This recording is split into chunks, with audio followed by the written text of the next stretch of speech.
It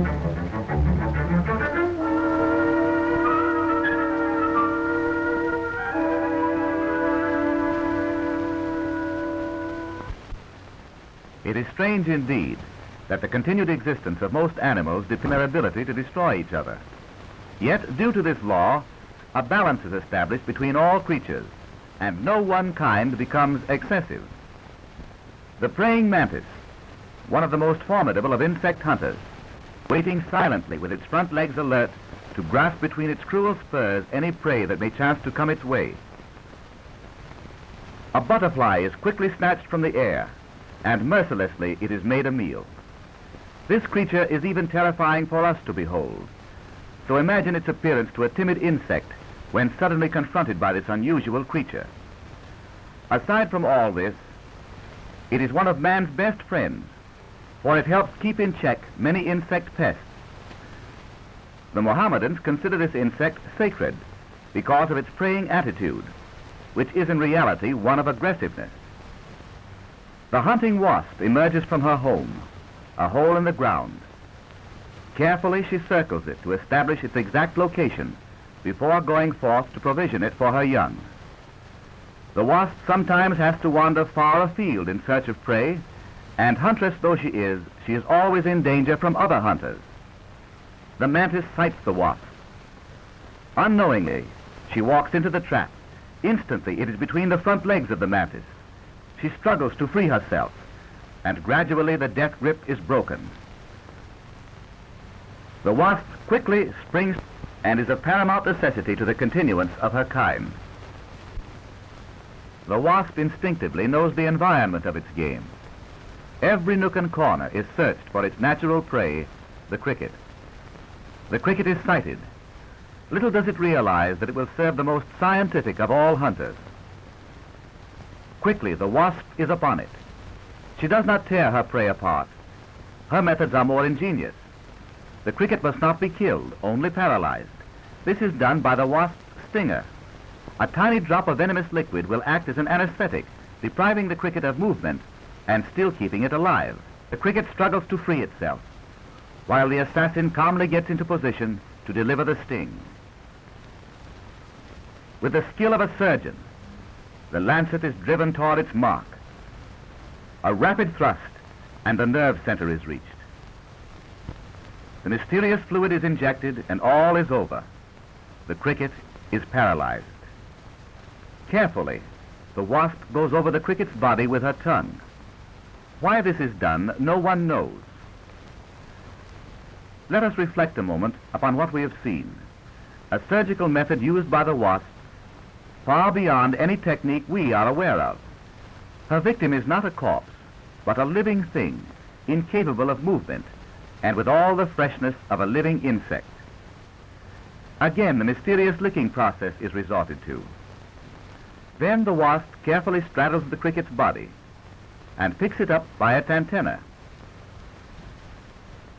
The cricket is then carried to the wasp's home, where it is placed in a cell alongside other crickets who have met a similar fate. An egg is attached to each cricket's body, and upon hatching, the paralyzed cricket will serve as food for the wasp's young. Remarkable indeed is the fact that this entire action on the part of the wasp is done solely for her young, and these young, when fully grown, will repeat the process, this knowledge being innate in the species. The spider, too, is a clever hunter. Here we see one with her egg case suspended from her web. The egg case is spun by this ingenious weaver, and in turn, eggs are laid through an opening in the end. What could be more convenient, especially when several hundred eggs are to be carried about? Mrs. Spider is now cutting the egg case loose from its strands. For when she moves, she carries her future family suspended from her legs. The spider's web is a trap, a snare, woven to catch food. The hunting wasp, in searching for more crickets, flies and is caught in the web of the spider. She struggles, apparently sensing her fate.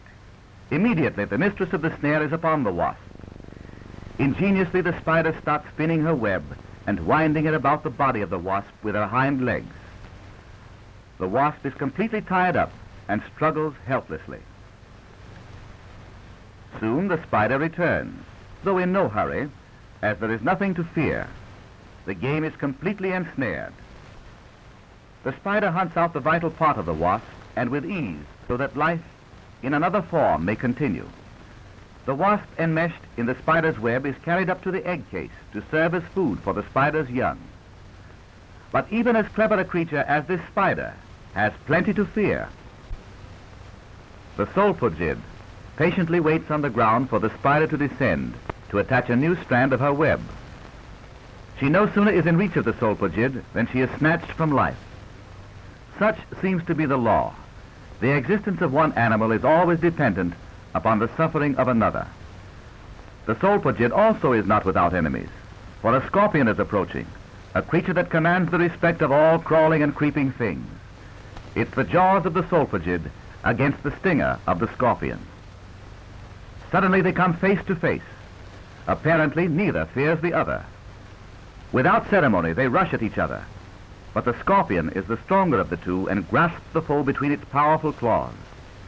Attached to the rear end of the body is the stinger, and after struggling for position, it is quickly brought into play. The solpugid has lost. It was no match for the poisonous stinger, which has made the scorpion the master of all small creatures.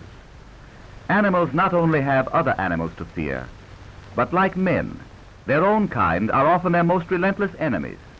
Another scorpion is attracted to the kill. Each pugnaciously senses the other's presence, and both apparently become imbued with a desire to fight.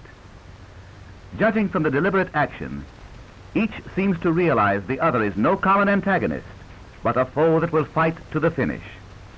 From this we can readily see why the ancients gave the scorpion a place in astrology as being symbolic of pugnaciousness.